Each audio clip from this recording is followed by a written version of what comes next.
When you redesigned the Barbarian, how much thought went looking back to D2, or was it kind of start from the beginning? You know, I wish Roy was up here because Roy Gardner is kind of the guy who owns the Barbarian. I do know he looked a lot at the D2 stuff, and he's just got an eye for it. You know, I know he pulled some of the design stuff from there, and a lot of it was just straight up what he thought, just getting the vibe he wanted from the Barbarian. I don't know. So yeah, and I mean that's the thing, right? Is that it is. I don't know if I'm confirming anything specific here, but it is the same Barbarian, and he's older now. You know, he's just bigger and more badass, hopefully.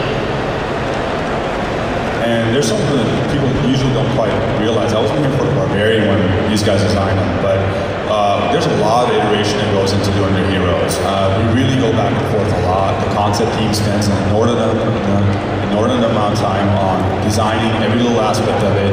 We fine-tooth comb it, the whole team's involved. There's a lot of stuff that goes into it. So nothing is really done very easily, if you want to say it that way. Like, we really make sure that we feel that it's the best we can possibly make it. Hi, I've been really impressed with just the general combat in Diablo 3, like it just feels amazing. And one thing that was mentioned in the tech art segment was it kind of seemed like you guys just do moves on the art side and then try to fulfill design goals. So I was going to ask, what types of goals might those be, and how do you guys work together to make sure that art gets to do what they want to do, and does art feel limited and all that? Well, it's a really it's a collaborative environment. So generally, we try to make it's usually pretty easy to get the design goals. But we really just want the skills to feel awesome and reinforce the fact that you're involved in the fantasy of being, in the monk's example, a martial arts master. So heavily a lot of back and forth. It takes a lot of time to get the combat right, but I guess I hope that answers your question. I think one thing that we tend to do is, on the animation side, we get a design for a skill or a move, and we do that. And I'll go over to Haga's desk often, and we'll kind of collaborate on, like, this was my idea to make this design skill work, and what are you going to do effects-wise? And he'll be like, well, I had an idea like this, and we'll kind of mix it together and try to come up with like what feels awesome, looks awesome, and still fulfills the design need. And generally speaking, it really starts with a design meeting with a bunch of artists involved and sort of throw just crazy ideas out, like Haga was mentioning during his presentation. So it then goes obviously a lot of back and forth on the whole thing. I had a question for the exteriors team. You were showing us a map. Are all the worlds going to be static, or are there going to be a couple to choose from depending on the game you're playing, like Diablo 2? I'm going to answer with a vagary yes and no.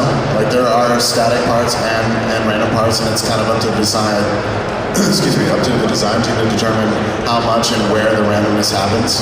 So, I'm honestly, I'm not the best person to answer that question. Let me add to that as well. Basically, one of the things that we loved so much about Diablo and Diablo 2 was the fact that it's so random. It gives you a lot of replayability. People got a lot of mileage out of playing that game for a very long time and have a lot of fun doing that. So that's one of those parts that we really pay a lot of attention to. Want to make sure that still comes across in Diablo 3. And so we have random quests, we have random dungeons, and obviously random boss encounters and monster placements. In addition to what just Nate said, there's also going to be random placements within the exterior environments too. There's also going to be parts of it that are a little bit more on the static side. So it's a little bit of a mix of everything. Hi, my question is really where you guys draw your inspiration from. Obviously Diablo 1 and Diablo 2, but are there any sources of literature or movies that you guys drew from pretty heavily? And also, has everybody ever told you kind of look like Pugsley?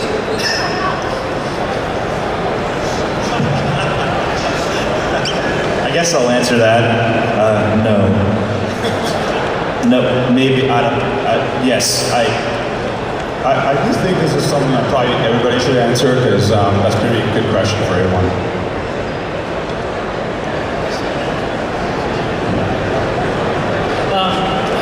I can definitely say on the character side, and I hope I'm not speaking too much for the concept guys, but